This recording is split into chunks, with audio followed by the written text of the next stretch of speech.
The natural law tradition in jurisprudence asserts that there is a connection between law and morality. It posits that laws are not merely arbitrary commands issued by human authorities. Instead, they are rooted in a higher moral order that is accessible to human reason. This moral order provides a standard for judging the validity and legitimacy of human-made laws. Natural law theorists argue that unjust laws are not true laws at all and do not deserve obedience. Natural law is not a rigid set of rules but rather a framework for understanding the moral dimensions of law. It emphasizes the inherent dignity and rights of all human beings, regardless of their social status or legal standing. Throughout history, natural law has served as a powerful tool for challenging unjust laws and promoting a more just and equitable society. The roots of natural law can be traced back to ancient Greek philosophy. Plato, in his work The Republic, argued that there is an ideal form of justice that transcends the imperfect laws of human society. He believed that true justice is rooted in the eternal and unchanging realm of forms. Aristotle, Plato's student, further developed this idea, arguing that human beings have an inherent capacity for reason and virtue. He believed that the purpose of law is to promote the common good and cultivate virtuous citizens. Cicero, a Roman statesman and philosopher, built upon the ideas of Plato and Aristotle, emphasizing the universality of natural law. In his famous treatise De Republica, Cicero argued that natural law is right reason in agreement with nature, and that it applies to all people at all times. He believed that natural law provides a moral foundation for human society, and that it limits the power of rulers. After a period of relative decline during the Enlightenment, natural law experienced a revival in the 20th century. Rudolf Stammler, a German legal philosopher, argued that all laws should be measured against the idea of law. This idea, he believed, is rooted in the principles of justice and fairness. Josef Kohler, another prominent German legal scholar, emphasized the importance of culture in shaping legal systems. He argued that law should evolve to reflect the changing moral and social values of a society. Stammler and Kohler's work helped to reassert the relevance of natural law in modern legal thought. They demonstrated that natural law is not an antiquated theory, but a dynamic framework for understanding the relationship between law and morality in a changing world. In contrast to natural law, legal positivism argues that there is no necessary connection between law and morality. Legal positivists contend that the validity of a law depends solely on its source and not on its moral content. They emphasize the importance of separating law as it is from law as it ought to be. For legal positivists, the primary focus of jurisprudence should be on analyzing the structure and function of legal systems as they exist. One of the central tenets of legal positivism is the separation thesis, which asserts a clear division between law and morality.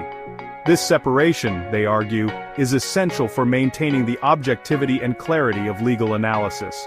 Legal positivists acknowledge that moral considerations may influence the content of laws, but they insist that such considerations are not determinative of a law's validity. Section 5: Clashing Ideologies, Slavery and Apartheid. The contrasting perspectives of natural law and legal positivism become particularly evident when examining issues such as slavery and apartheid. From a natural law perspective, slavery and apartheid are inherently unjust and violate the fundamental rights of human beings. They are seen as a prime example of how laws can be used to legitimize and enforce immoral practices.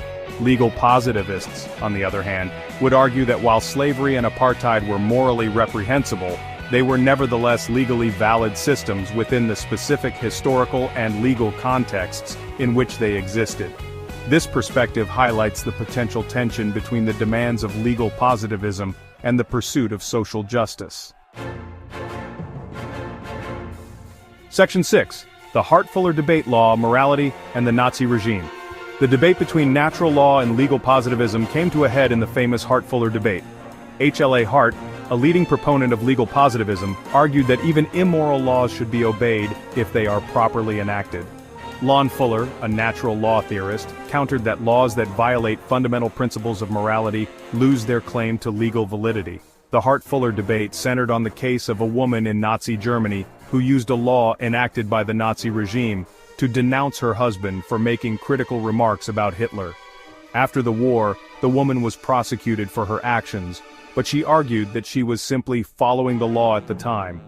Fuller argued that the Nazi regime's laws were so morally repugnant that they could not be considered true laws. Hart, while condemning the Nazi regime, maintained that the validity of a law should not be contingent on its moral content.